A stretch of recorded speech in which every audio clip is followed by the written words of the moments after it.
प्रिय दर्शकों, एक समय की बात है जब माता लक्ष्मी भगवान श्री हरि के पास आती है और कहती, हे प्रभु, आज मैं जब मृत्यु लोक पर भ्रमण कर रही थी तब मैंने देखा कि कई पुरुष 2-2, 3-3 स्त्री से संबंध रखता है।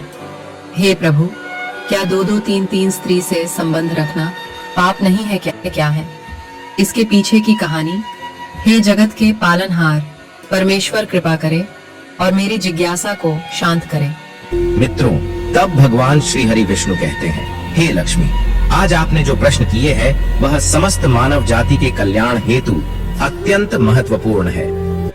हे लक्ष्मी, आज मैं आपको एक रहस्यमयी कथा सुनाने जा रहा हूँ, जिसे सुनने मात्र से सभी भक्तों की हर मनोकामना पूर्ण हो जाती है, उसके पाप नष्ट हो जाते हैं तथा मृत्यु के बाद उस मनुष्य को परम मोक्ष की प्राप्ति होती है।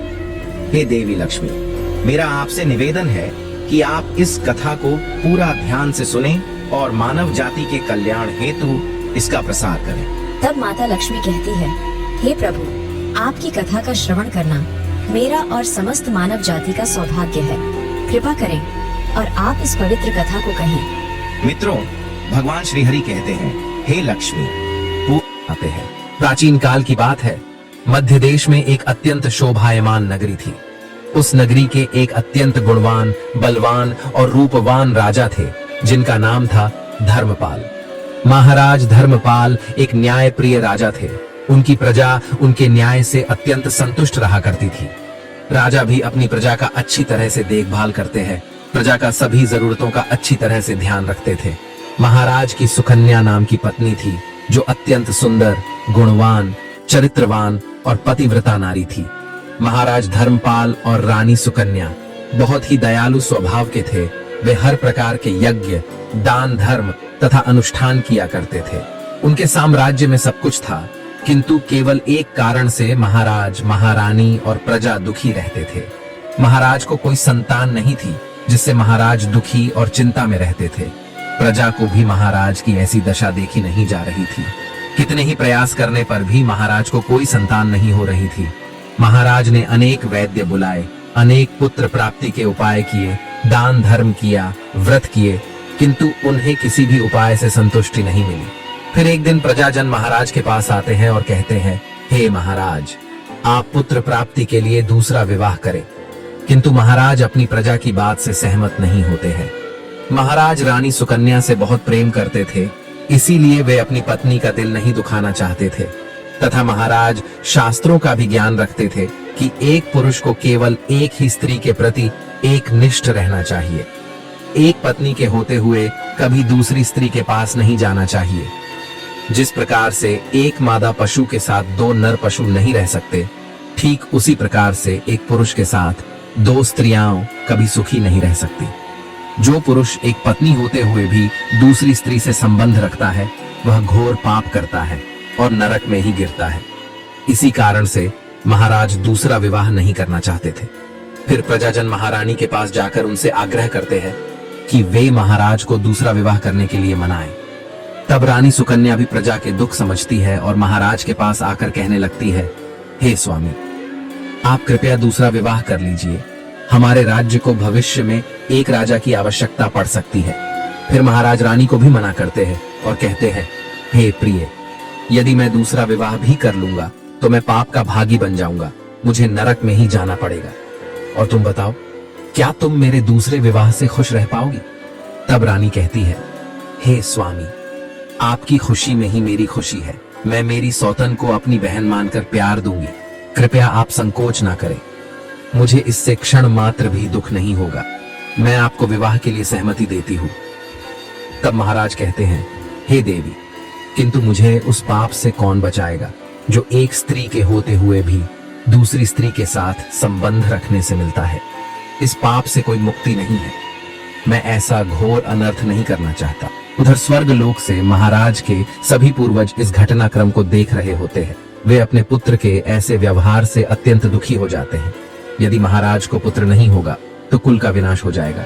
इसी भय से सभी पूर्वज बहुत दुखी हो जाते हैं। फिर एक दिन सभी पूर्वज महाराज के सपने में आकर उन्हें दर्शन देते हैं और कहते हैं, हे पुत्र, तुम्हारे कारण हमारी दुर्गति हो रही है, हमारे कुल का विनाश हो रहा है। तब महाराज अपने पूर्वजों से कहते हैं, हे महात्माओं, मैंने ऐसा कौन सा पाप किया है जो आप सभी इतने दुखी हुए हैं। आपकी आत्मा की शांति के लिए जो भी उपाय हो वह मैं अवश्य ही करूंगा। तभी वे पूर्वज कहने लगते हैं, हे पुत्र, हमारी मुक्ति का एक ही उपाय है, वह है तुम्हारी संतान। यदि तुम पुत्र को जन्म नहीं दोगे तो तुम्हारे साथ साथ हमें भी नरक में जाना पड़ेगा। हमारा संपूर्ण कुल और वंश नष्ट हो जाएगा। इसीलिए हे पुत्र, हम तुमसे विनती करते हैं कि तुम दूसरा विवाह करो। पुत्र के बिना मनुष्य को सद्गति प्राप्त नहीं होती है। पुत्र ही अपने माता पिता का उद्धार करता है, उन्हें मोक्ष दिलाता है। जब वह श्राद्ध करता है तो हमारे पाप नष्ट हो जाते हैं। जब वह पृथ्वी लोक पर दान धर्म करता है तो हमें स्वर्ग लोक में भोजन की प्राप्ति होती है। इसीलिए हे पुत्र, तुम शीघ्र ही पुत्र की प्राप्ति के लिए कोई उपाय करो। अपने पितरों की बात सुनकर भी महाराज दूसरा विवाह करने के लिए तैयार नहीं होते हैं। फिर सभी पितृगण दुखी होकर यमराज के पास जाते हैं और उनसे विनती करते हुए कहते हैं, हे धर्मराज, कृपया हमारे कुल की रक्षा कीजिए। हमारे पुत्र की कोई संतान नहीं है और संतान के बिना हमारा कुल नष्ट हो जाएगा। कृपया आप हमारे पुत्र को दूसरा विवाह करने की आज्ञा दें। फिर यमराज कहते हैं, हे महात्माओं, मैं अवश्य ही तुम्हारे पुत्र को समझाऊंगा और उसे पुत्र प्राप्त करने के लिए प्रेरित करूंगा।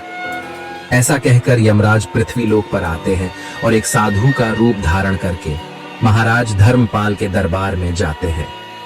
उन साधु को देखकर महाराज धर्मपाल अत्यंत प्रसन्न होते हैं और उनका आदर सत्कार करते हैं। फिर उनसे पूछते हैं, हे महात्मा, आप कौन हैं? किस प्रयोजन से आप हमारे इस राज्य में पधारे हैं? आपके मुखमंडल का तेज देखकर यह प्रतीत होता है कि आप अवश्य ही कोई बड़े तपस्वी हैं। तब वह साधु उस राजा से कहते हैं, हे वत्स, मैं साक्षात यमराज हूँ। तुम्हारे पूर्वजों के द्वारा प्रार्थना करने पर ही मैं स्वयं तुमसे मिलने के लिए आया हूँ। वह साधु महाराज से कहते हैं, हे वत्स, तुमने अपने पूर्वजों को रुष्ट कर दिया है, जिससे तुम्हारा सारा साम्राज्य नष्ट हो जाएगा। पुत्र के बिना तुम्हारी दुर्गति हो जाएगी, तुम्हें कभी मोक्ष की प्राप्ति नहीं होगी। शास्त्र कहते हैं कि मनुष्य को मोक्ष प्राप्ति के लिए पुत्र को जन्म अवश्य देना चाहिए। फिर महाराज कहते हैं, हे धर्मराज, मैं विवश हूँ। मैं दूसरा विवाह करके पाप का भागीदार नहीं बनना चाहता। इससे अच्छा है कि मैं पुत्रहीन होकर जीवन व्यतीत करूं। यमराज कहते हैं, हे वत्स, तुम्हारे न्याय प्रिय आचरण से और अपनी पत्नी के प्रति एक निष्ठता को देखकर मैं अत्यंत प्रसन्न हूं। किंतु हे धर्मपाल, एक मनुष्य दूसरा विवाह अवश्य कर सकता है, इसमें कोई पाप नहीं है। यदि किसी पुरुष की पत्नी उसके दूसरे विवाह के लिए सहमति देती है तो वह पुरुष दूसरा विवाह निश्चित ही कर सकता है, इसमें कोई पाप नहीं है। शास्त्र कहते हैं कि यदि एक पत्नी से पुत्र की प्राप्ति नहीं होती है और उसकी पत्नी उसे दूसरा विवाह करने की अनुमति देती है तो उसे दूसरा विवाह करने में संकोच नहीं करना चाहिए। साक्षात धर्मराज के द्वारा ऐसे वचन सुनकर महाराज अति प्रसन्न हो जाते हैं और यमराज को धन्यवाद देते हैं। फिर यमराज उस स्थान से अंतर्ध्यान हो जाते हैं। महाराज धर्मपाल अपनी पत्नी सुकन्या के पास जाते हैं और उससे दूसरा विवाह करने की अनुमति मांगते हैं। तो महारानी सुकन्या उन्हें दूसरा विवाह करने की अनुमति दे देती है। तब महाराज दूसरी स्त्री से विवाह कर लेते हैं, जिससे उन्हें सुंदर पुत्र रत्न की प्राप्ति होती है। और उधर स्वर्गलोक में सभी पूर्वज भी आनंदित हो जाते हैं और यमराज का बार बार धन्यवाद करते हैं। तो दोस्तों, इस प्रकार से धर्मराज ने नारद जी को स्त्री और पुरुष के विवाह और आचरण संबंधी महत्वपूर्ण ज्ञान दिया है। आपको यह कथा कैसी लगी कमेंट करके जरूर बताएं। जानकारी अच्छी लगी तो वीडियो को लाइक करें, साथ ही चैनल को सब्सक्राइब करें और कमेंट में जय श्री कृष्ण अवश्य लिखें। आप सभी का धन्यवाद।